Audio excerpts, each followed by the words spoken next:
jaser des titres boursiers les plus populaires à la bourse. On commence à brasser à la bourse, là. On en a parlé plusieurs reprises. Le premier semestre a été excellent.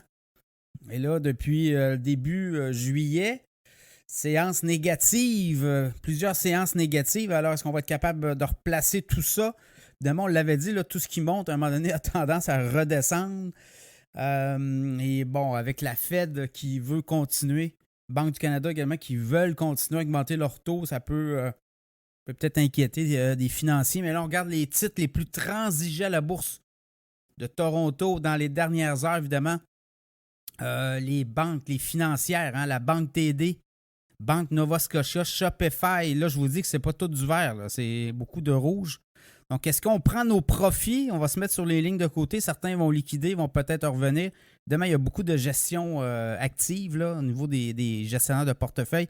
Banque Royale, Canadian National Resources.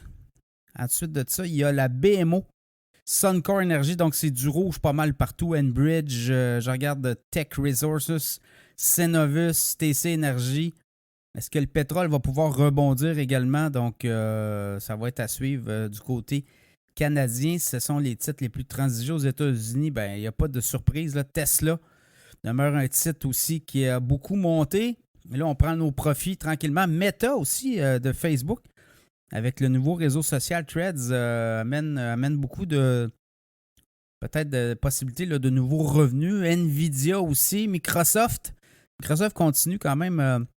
Apple également finissent dans le vert alors que tout le monde est au rouge.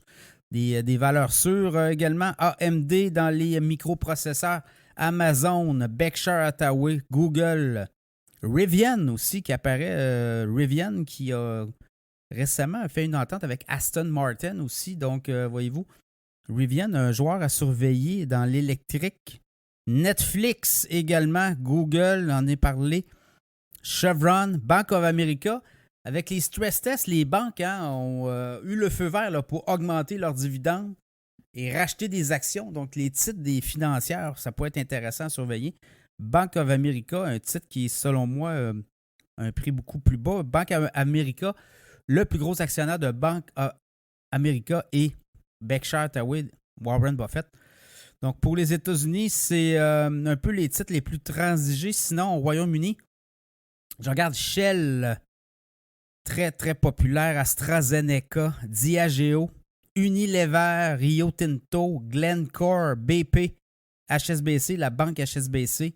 Sinon, Lloyds Bank, dans les assurances aussi, le système bancaire assurance. Sinon, les autres, Barclays également, sont les titres les plus transigés du côté du Royaume-Uni. Ça sera à suivre les marchés boursiers, ça brasse beaucoup, là. Attendez-vous à pas mal de volatilité en juillet.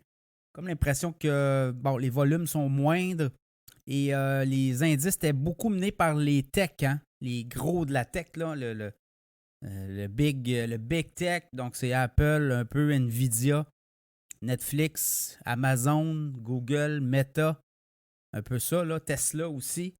Mais si eux break ou si les gens prennent leur profit, ben là, tranquillement, on va peut-être avoir des indices là, qui vont peut-être se faire brasser davantage. Et ça va de tout au tout. Là, je voyais des analystes de grandes banques.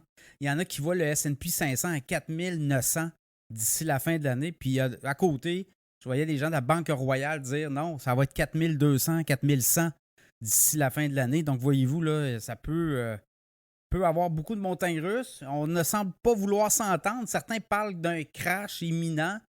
Un crash imminent, il faut faire attention, là, 10%, 15% peut-être de baisse possible. On a eu quand même 16% d'avancée dans le S&P 500. Donc, il faut toujours relativiser. Chose certaine, il y en a qui vont prendre le profit, c'est sûr, et vont attendre que ça se replace. Donc, ça sera à suivre.